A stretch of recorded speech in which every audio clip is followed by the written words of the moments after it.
اندر موجود ہے، چغلی ہماری قوم کے اندر موجود ہے۔ حالانکہ کوئی مسلمان ایسا نہیں ہے جن کو ان گناہوں کے بارے میں علم نہیں ہو۔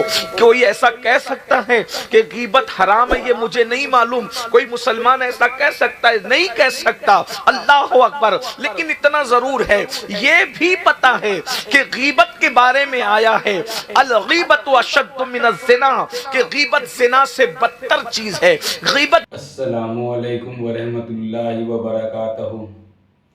کیسے ہیں آپ لوگ؟ امید کرتا ہوں اچھے ہوں گے۔ جو لوگ اچھے نہیں ہیں اللہ تبارک و تعالیٰ سے دعا کرتا ہوں اللہ اس کو اچھا کرے۔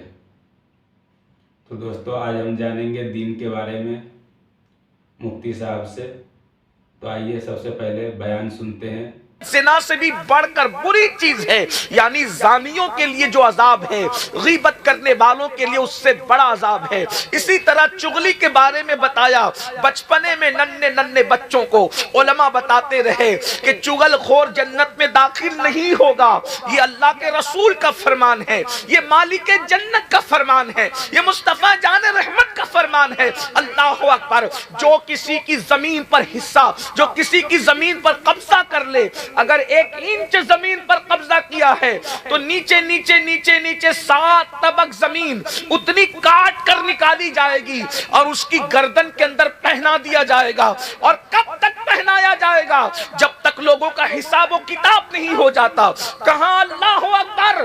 ارے اتنے پھول اپنی گردن میں ڈال کر اجتماع کے محفل کے اخیر تک بیٹھ کر کے بتا، پھر گھر جا کے پتا چلے گا کہ گردن کی کیفیت کیا ہوتی ہے۔ مسلمانوں، جب 50 پھولوں کا گجرا ہمیں جلسے کے اینڈ تک پہن کر نہیں بیٹھ سکتے تو اللہ اکبر، وہ قیامت کا 50,000 سال کا دن، اور جتنی زمین پر کسی کے قبضہ کیا ہے وہ 7 طبق زمین کاٹ کر جب گردن میں ڈالی جائے گی، ہمارا کیا بنے گا؟ سب مسلمانوں کو پتا ہے، سب مسلمانوں کو معلوم ہے۔ لیکن اب مجھے بتاؤ، ہم گناہ کر رہے ہیں، کس مسلمان کو نہیں معلوم کہ میرے آقا فرماتے ہیں کہ جس نے جان بوجھ کر نماز چھوڑ دی اس کا نام جہنم کے دروازے پہ لکھ دیا جاتا ہے۔ بولو، روزانہ 5 مرتبہ جہنم کے دروازے پر ہمارا نام لکھا جا رہا ہے، ہمارے بچوں کا نام لکھا جا رہا ہے، ہماری بیوی کا نام لکھا جا رہا ہے۔ اس کے باوجود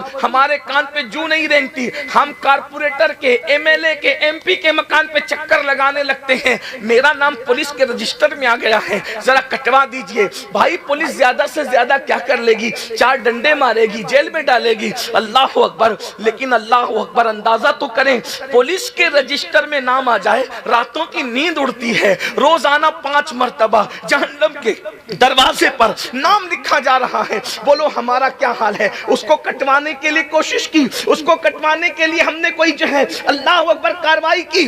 یہاں تو حال یہ ہے، میں اپنے ملک کی پولیس کے لیے نہیں کہہ رہا ہوں، مطلقاً پوری دنیا کے لیے کہہ رہا ہوں۔ پولیس والوں کا حال یہ ہوتا ہے عام طور پہ پوری دنیا میں، رشوت لے کے نام کاٹ دیتے ہیں، کوئی بڑے آدمی کو لے جاؤ تو نام کاٹ دیتے ہیں، اسی طریقے سے ان کو جو ہے وہ دھمکا دو بھی تو نام کاٹ دیتے ہیں، ایک چائے پلا دو تو بھی نام کاٹ دیتے ہیں۔ لیکن جہنم کے دروازے پر جن فرشتوں نے نام لکھا ہے وہاں رشوت دے کر کے نام نہیں کٹ سکتا، وہاں خالات دے کر نام نہیں کٹ سکتا، وہاں چہرہ دیکھ کے نام نہیں کٹ سکتا۔ ذرا سوچو تو صحیح، اتنا سب کچھ ہونے کے بعد گناہ گناہ گناہ پھر بھی گناہ کیوں کرتے ہیں؟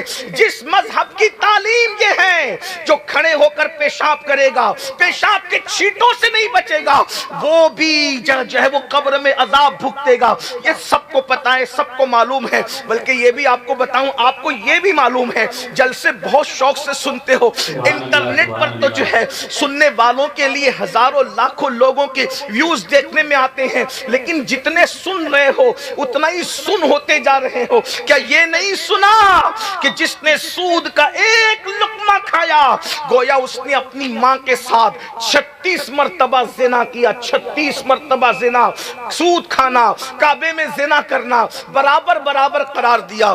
آج لوگ جھوٹی قسمیں بھی کھاتے اللہ کے نام کی، حدیث قدسی میں ہے، میرا اللہ فرماتا ہے مجھے جھوٹی قسموں کا نشانہ مت بنانا۔ پھر اللہ فرماتا ہے غیرت والا خدا ارشاد فرماتا ہے جو میرے نام کی جھوٹی قسم کھائے میں اس کی 7 پشتوں پہ لعنت کرتا ہوں۔ کیا ہم نے یہ نہیں سنا؟ سب کچھ سنا ہے۔ لیکن پھر ہم گناہ کیوں کرتے ہیں؟ اصل عنوان یہ ہے، اس کی طرف آتے ہیں۔ اللہ اکبر، رونا تو ہم روز ہی روتے ہیں، لیکن گناہ کا حل بھی تو پیش کریں۔ ہم گناہ کیوں کرتے ہیں؟ گناہ کرنے کی وجہ کیا ہے؟ صحابہ کرام گناہ نہیں کرتے تھے، اولیاء کرام گناہ نہیں کرتے تھے، اکابرین گناہ نہیں کرتے تھے۔ آج سے 100 سال تک پہلے مسلمانوں کو دیکھو، وہ لوگ گناہ نہیں کرتے تھے میرے بھائی، وہ لوگ حتی الامکان گناہ سے بچتے تھے۔ یہ نہیں کہہ رہا ہوں کہ وہ معصوم تھے، یہ نہیں کہہ رہا ہوں کہ وہ محفوظ تھے، آج سے 100 سال پہلے والے لوگوں کی بات کر رہا ہوں۔ صحابہ تو ہمارے عقیدے میں محفوظ ہے، اولیاء تو ہمارے عقیدے میں محفوظ ہے، اہل البیت تو ہمارے عقیدے میں محفوظ ہے، انبیاء کرام معصوم ہیں، لیکن آج سے 100 سال پہلے والے لوگ گناہ کیوں نہیں کرتے تھے؟ وہ محفوظ نہ ہونے کے بعد بھی گناہ کیوں نہیں کرتے تھے؟ اس کی وجہ یہ تھی، اللہ اکبر، آپ دیکھ لیں، چیک کر لیں اور اندازہ کر لیں، وہ گناہ کیوں نہیں کرتے تھے اور گناہ نہیں کرتے تھے، اس کی برکتیں بھی ان کو ملتی تھی۔ آج ہم گناہ کیوں کر رہے ہیں؟ اس کی سب سے بڑی وجہ یہ، ہم قبر کو بھول چکے ہیں، ہم آخرت کو بھول چکے ہیں۔ ہم ہو یا آپ ہو، دنیا اتنی غالب آ گئی، دنیا دنیا دنیا، ہائے رے دنیا، ہائے رے دنیا، دنیا میں ڈوب گئے۔ دیکھو میں یہ نہیں کہتا دنیا چھوڑ دو، اسلام نہ ترک دنیا کی بات کرتا ہے، اسلام نہ غرق دنیا کی بات کرتا ہے، اسلام کہتا ہے دنیا میں رہ کر جیو، دنیا کے اندر تم رہو، تمہارے اندر دنیا نہیں آنا چاہیے، تمہارے اندر تو تصور آخرت ہو۔ ہم آخرت کو بھول چکے ہیں، ہم قبر کو بھول چکے ہیں۔ میں یہاں بہت تھوڑی دیر کے لیے، میں آپ نے خطابات سن لیے ہیں، اب کوئی خطاب کی، میں رسمی طور پہ نہیں کہہ رہا ہوں، سچ بات کہہ رہا ہوں، اب کوئی خطاب کی ضرورت نہیں ہے، صرف دل کا درد ہے جو آپ کے دلوں کے دروازے پہ انڈیلنا چاہتے ہیں۔ اللہ کرے دلوں میں بات اتر جائے، خدا ہماری زبانوں میں اثر پیدا کر دے، ہماری بہنوں کے دلوں میں بات اتر جائے۔ بھائیو، قبر کو بھول چکے ہم، میدان محشر کو بھول چکے ہم، بلکہ بہت سارے مسلمان کہلانے والے تو ایسے بھی ہیں جن کو یقین ہی نہیں ہے کہ مرنے کے بعد اٹھنا بھی ہے، جن کو یقین ہی نہیں ہے کہ میدان محشر بھی ہوگا، اس لیے وہ بالکل فرعونوں کی طرح، نمرودوں کی طرح اپنی زندگی کو گزار رہے ہیں۔ یہاں پر حرام کام کھلے عام کرتے ہیں، کون کیا کر لے گا، جھوٹ کھلے عام بولتے ہیں، کون کیا کر لے گا، اللہ اکبر۔ اسی طریقے سے تھوڑی سی دولت آ جائے تو ان کے اندر فرعونیت جاگ اٹھتی ہے، کون کیا کر لے گا۔ مگر مسلمانوں میں تمہیں کہتا ہوں، مسلمانوں کو پھر سے مسلمان بننے کی ضرورت ہے۔ قبر حق ہے، میدان محشر حق ہے، اس کی حقانیت کو مانے بغیر کوئی سچا مسلمان ہو ہی نہیں سکتا۔ یاد رکھو، ارے جو ماں کے پیٹ میں ہمیں زندہ رکھ سکتا ہے، کیا وہ قبر کے پیٹ میں ہمیں زندہ نہیں رکھ سکتا؟ جو پہلی مرتبہ ہمیں پیدا کر سکتا ہے، کیا وہ دوسری مرتبہ ہمیں پیدا نہیں کر سکتا؟ اور پھر ہم تو سنی ہے، سنی، جب ہم یہ مان چکے کہ عبدالقادر جیلانی کی ٹھوکر سے مردہ زندہ ہو سکتا ہے، جب عبدالقادر کی قوت کا یہ عالم ہے تو قادر کی قوت کا عالم کیا ہوگا؟ نعرہ تکبیر، نعرہ رسالت، حضور سید صاحب۔ لوگ کہتے ہیں اولیاء اللہ کو ماننے سے شرک ہوتا، میں نے کہا شرک تمہیں ہوتا ہوگا، ہمارا عقیدہ تو مضبوط ہوتا ہے کہ جب عبدالقادر ایسے ہے تو قادر و قیوم کی شان کا عالم کیا ہوگا، ہمارا عقیدہ مزید مضبوط ہوتا ہے۔ تو یاد رکھو، ہم قبر کو بھول گئے، ہم موت کو بھول گئے، ہم میدان محشر کو بھول گئے، لیکن اتنا ضرور ہے ایک دن جانا ہے۔ اور پیدائش اور موت کیوں ہے؟ اللہ اکبر۔ زندگی اور موت کیوں ہے؟ جب زندگی دی تھی تو موت نہ دیتا، موت دی تھی تو پھر زندگی نہ دیتا، لیکن موت بھی اسی نے پیدا کیا۔ پر گھمنڈ کرنے والوں، 70 سال پر اترانے والوں، 100 سال تک تو کوئی جلدی پہنچتا بھی نہیں ہے، لیکن اگر 100 سال تک پہنچ بھی جاؤ تو انسان کی زندگی کتنی ہے بتاؤں؟ صوفیہ نے بہت اچھے سے سمجھایا، گو کہ فقہی طور پر اس اذان کا اس نماز سے کوئی تعلق نہیں ہے، لیکن یہ صوفیانہ فلسفہ ہے۔ جب بچہ پیدا ہوتا ہے اس کے کان میں اذان پڑی جاتی ہے اور اس کے بائیں کان میں اقامت پڑھی جاتی ہے، اور جب انسان مر جاتا ہے تو اس کی نہ اذان ہوتی ہے نہ اقامت ہوتی ہے، ڈائریکٹ نماز ہوتی ہے۔ صوفیہ کہتے ہیں کیا پتا چلا اے پیدا ہونے والے مسلمان، تیرے کان میں اذان بھی ہو گئی، تیری اقامت بھی ہو گئی، اب تیری جماعت کھڑی ہونے والی ہے۔ تو اقامت اور جماعت کے درمیان جتنا وقفہ ہے بس اتنی ہی تیری زندگی ہے۔ اتنی تھوڑی سی زندگی میں اب چاہے تو تو جنتی بن جا، چاہے تو جہنمی بن جا، چاہے تو نیک عمل کر لے، چاہے تو بدعملی کر لے، چاہے تو تو سجدوں سے زمین کو آباد کر دے، یا تو پھر تو گندگی سے زمین کو گندا کرنے کی کوشش کر لے، تو جو چاہے کر لے، حلال کھا کے خدا کو راضی کر لے یا حرام کھا کے اللہ کو ناراض کر لے۔ بہت تھوڑی زندگی لے کر آئے ہو۔ جو ہماری عمر کے لوگ یہاں موجود ہیں، 35-40 سال کے جو لوگ ہیں، ذرا مڑ کر دیکھیں 35-40 سال کہاں گزرے، ایسا لگتا ہے صبح ہوئی اور شام ہو گئی۔ اللہ اکبر۔ 50 سال والوں سے پوچھو کہ اتنی جلدی گزر گئے 50 سال، 60 سال والوں سے پوچھو کتنی جلدی گزر گیا بچپنا۔ میرے بھائیوں، اسی طرح موت بھی آنے والی ہے۔ بچپنا کتنی تیزی سے گزرا، جوانی کتنی تیزی سے گزری، اور اب بڑھاپا ہے بڑھاپا۔ اور ایک بات یاد بھی رکھنا، کوئی یہ نہ سمجھے کہ بوڑھے ہونے کے بعد ہی مرتے ہیں، نہیں نہیں، آنے میں ترتیب ہے۔ پہلے دادا آئیں گے، پھر ابا آئیں گے، پھر پوتا آئے گا، آنے میں ترتیب ہے، جانے میں کوئی ترتیب نہیں ہے۔ کوئی ضروری نہیں ہے کہ دادا پہلے آئے تھے تو دادا ہی جائیں گے، دادا پہلے آئے تھے پوتا بھی پہلے جا سکتا ہے۔ اس لیے بڑھاپے کے انتظار میں نہ رہنا۔ اور یہ موت کیا ہے؟ اللہ اکبر۔ آئیے میں آپ کے سامنے موت کا فلسفہ رکھوں، ذرا غور سے سننا میرے بھائیوں۔ جس گھاٹی سے گزرنا ہے، رات کی تاریکیوں میں زنا کی فلمیں دیکھنے والوں، کانوں میں ایئر فون لگا کر گانے اور غزلیں سننے والوں، گندی فلموں کے چکر میں 3-3 گھنٹے ضائع کرنے والوں، دولت کے نشے میں زنا کے اڈوں کو آباد کرنے والوں، بدکاری اور بدفعلیوں کی طرف یہ سوچ کر جانے والوں کہ کون دیکھ رہا ہے۔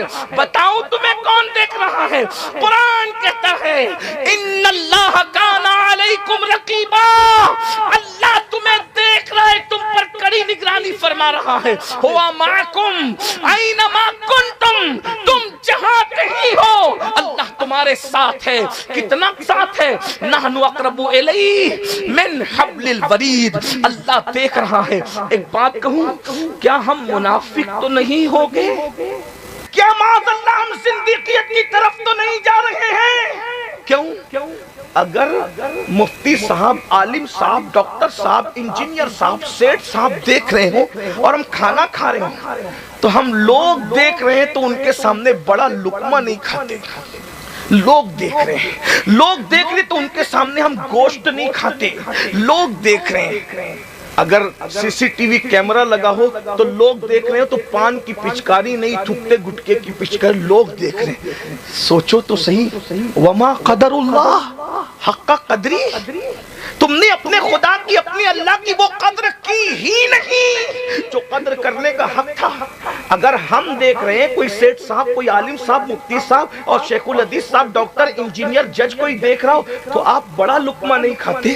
اللہ جنگ کا اعلان کرے، وہ قوم سکون سے کیسے رہ سکتی ہے؟ بولو کیا گھما پھرا کر سود نہیں کھا رہے ہو؟ سود کے دھندے نہیں کر رہے ہو؟ اللہ اکبر۔ ذرا غور تو کریں، سور نہیں کھاتے، اور سور اس لیے نہیں کھاتے کہ حرام ہے۔ اگر حرام ہونے کی بنیاد پہ سور چھوڑا ہوتا تو سود بھی چھوڑ دیتے، شراب بھی چھوڑ دیتے، نشہ بھی چھوڑ دیتے، جھوٹ بھی۔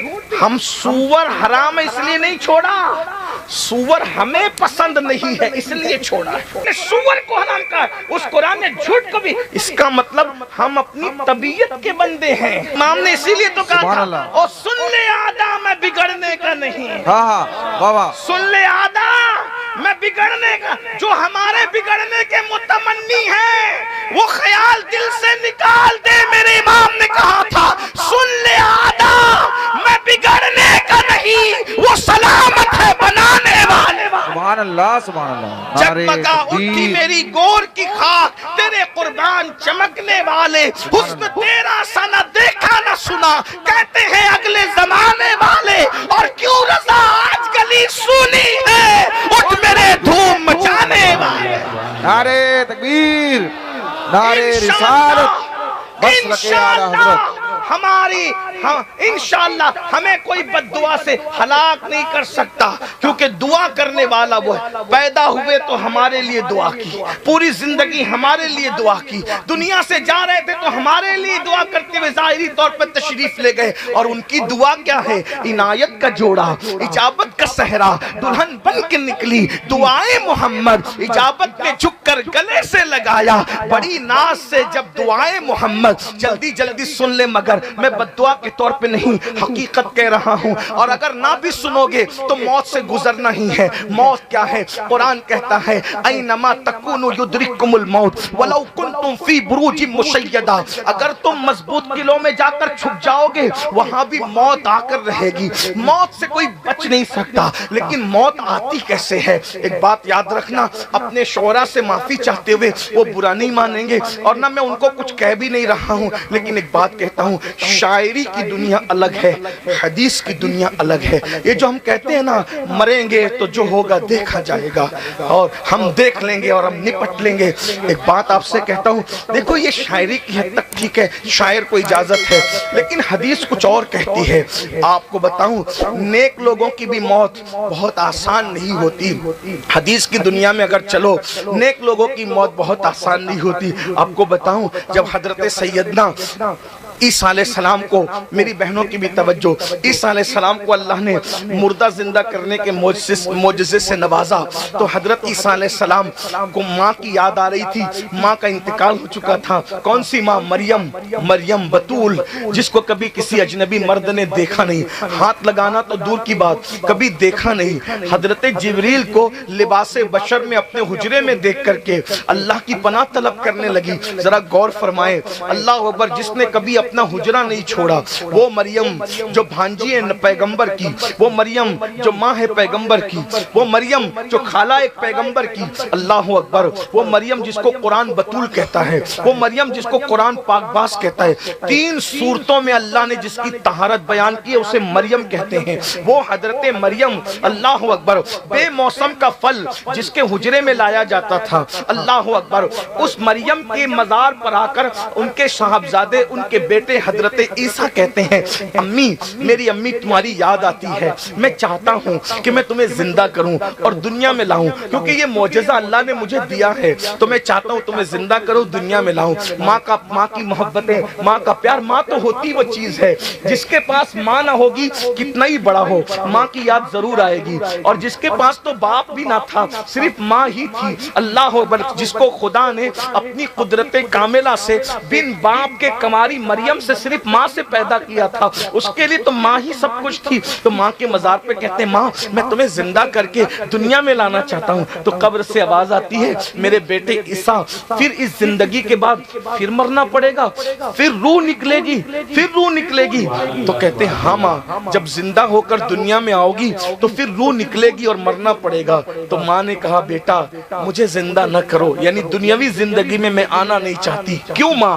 فرماتی ہیں پہلی مرتبہ موت کے وقت تو روح نکلتے وقت تو جو تکلیف ہوئی تھی دوبارہ اب وہ تکلیف برداشت کرنے کی میرے اندر طاقت نہیں ہے، اس لیے بیٹا میں دوبارہ، یہ کون ہے؟ مریم جس کو کبھی غیر محرم نے دیکھا نہیں، میں تھوڑا سوچتا ہوں، ابھی آپ برا نہیں مانیں گے تو کہوں گا کہ جس کو غیر محرم نے نہیں دیکھا اس کو اللہ نے بطور آزمائش مرتبہ بڑھانے کے لیے، مرتبہ بلند کرنے کے لیے ان کو موت کے وقت اس تکلیف سے گزارا۔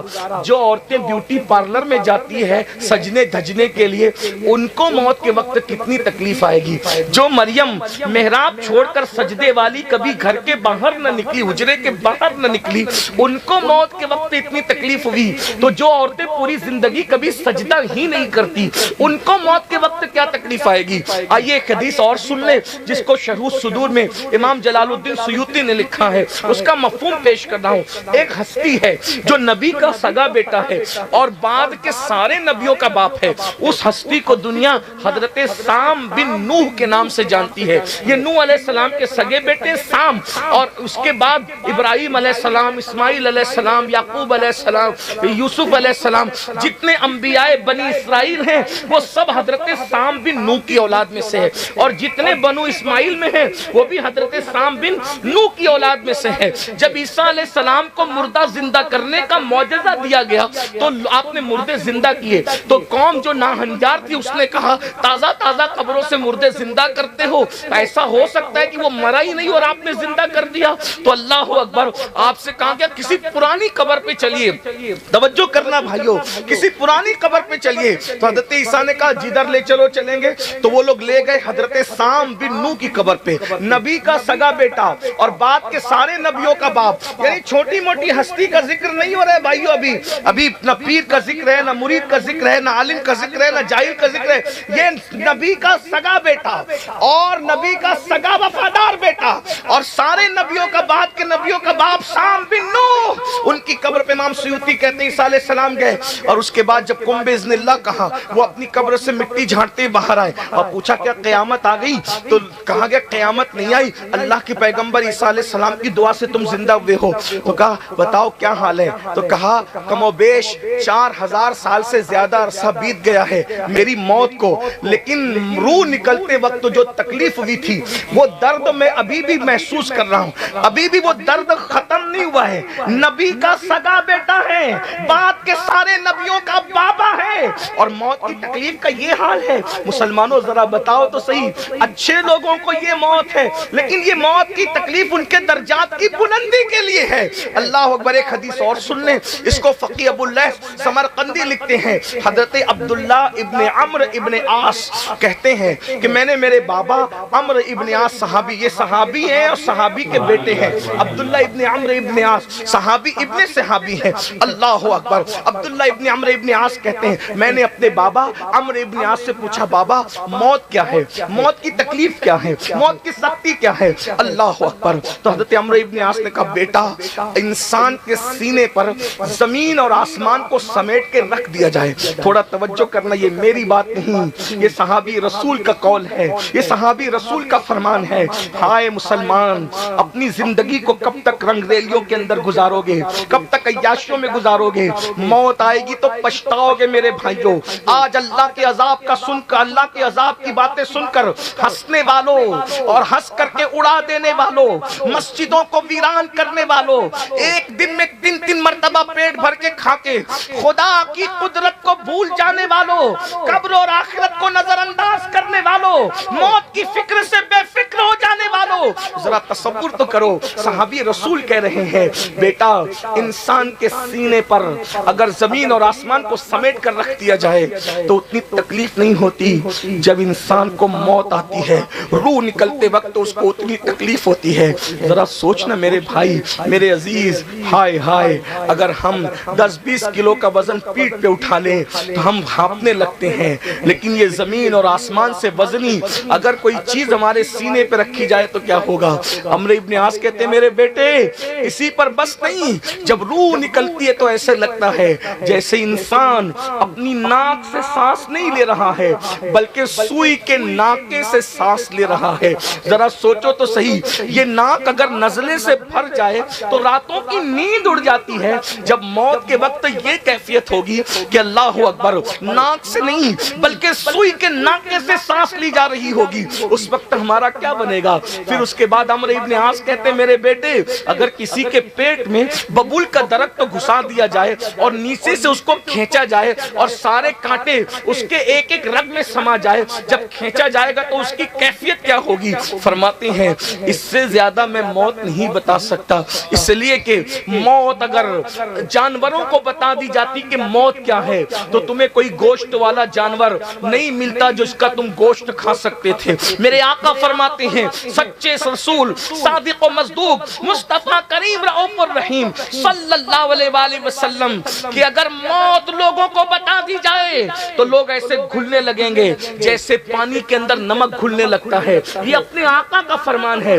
اس گھاٹی سے گزرنا ہے, اس وادی سے گزرنا ہے. اللہ اکبر, موت اسے کہتے ہیں. اور آپ کو بتاؤں, آئیے آگے بڑھتے ہیں. فتاوی رضویہ جلد 9 میں امام اہل سنت مردے کی بے کسی اور بے بسی کو اور قبر کے احوال بیان کرتے ہوئے ہم نے بہت کہا نا, قبر میں جو ہوگا دیکھا جائے گا, جو ہوگا دیکھا, یہ جو ہوگا دیکھا جائے گا, یہ ان لوگوں کے منصب تھے جن لوگوں نے کہا تھا میری آپ کی اوقات نہیں بھائیوں, جن کو 5 کلمے بھی نہیں آتے ہوں, جو لوگ کبھی مسجد کا منہ بھی فجر میں دیکھنے نہیں جاتے ہو, وہ کیا دیکھیں گے؟ آئیے امام اہل سنت سنت جن کے مسلک کا ہم نعرہ لگاتے ہیں اور حق لگاتے ہیں، وہ اپنی کتاب فتاوی رضویہ 9ویں جلد کے اندر کیا لکھتے ہیں؟ فرماتے ہیں یہ موت کی تکلیف کوئی چھوٹی موٹی تو نہیں، جس کی ایک ضرب، فرماتے ہیں جس کی موت کا ایک جھٹکا سینکڑوں تلواروں کی ضرب سے زیادہ سخت تر ہے۔ اللہ اکبر، یعنی سینکڑوں تلواریں ایک ساتھ جسم پہ ماری جائے تو اتنی تکلیف اور صدمہ نہ ہو جتنا موت کا صدمہ، اور موت کے ہر جھٹکے کی کیفیت کیا ہے؟ اللہ اکبر، فرماتے ہیں ہزاروں تلواروں کی ضرب سے زیادہ جھٹکے، فرماتے ہیں یہی صدمہ کوئی کم نہ تھا، مکان چھوٹا، مال چھوٹا، بھائیوں سب چھوڑ کے جانا ہے، جھوٹ سچ بول کے مال کمانے والوں، حرام و حلال میں تمیز کیے بغیر مال کمانے والوں، کیا نہیں دیکھتے سیٹھ صاحب گئے کیا لے کر کے گئے، وزیر صاحب گئے کیا لے کر کے گئے، پردھان صاحب گئے کیا لے کر کے گئے، چودھری صاحب گئے کیا لے کر گئے، علامہ صاحب گئے کیا لے کر گئے، کوئی کچھ لے کر کے گیا، کوئی کچھ نہیں لے کر گیا۔ قرآن کہتا ہے لا تنس نصیبک من الدنیا، دنیا سے اپنے نصیب کا مت بھولو، کچھ نہیں لے کر جائے گا کوئی سوائے کفن کے، اور وہ کفن ہائے ہائے کبھی غور تو کر لیا ہوتا، کبھی سوچ تو لیا ہوتا، ہر کپڑا اپنے پسند کا، 5-5 6 دکانیں چھوڑ کر کے کپڑا پسند کرتے ہیں، کپڑے خریدنے کے لیے دلی ممبئی تک جاتے ہیں، اچھا ہے جاؤ میں منع نہیں کرتا، ہم تو قادری لوگ ہیں، اچھا پہنو، اچھا کھاؤ، اچھے اعمال کرو، یہی ہمارا تصوف ہے، لیکن ایک بات میں آپ سے کہتا ہوں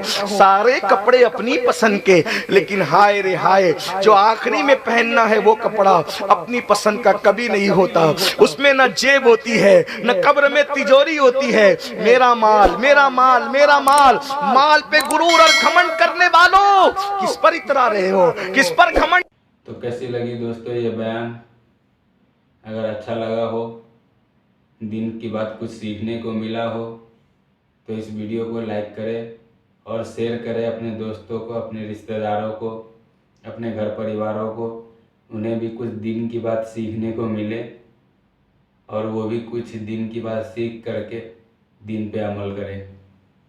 تو دوستو ویڈیو اچھا لگا ہو تو کومنٹ باکس میں ضرور بتائیں اور چینل کو سبسکرائب کریں دوستو، ہمیں سپورٹ کریں، ہمیں اپنا پیار دیں۔ تو ملتے ہیں نیکسٹ ویڈیو میں دوستو، تب تک کے لیے اللہ حافظ۔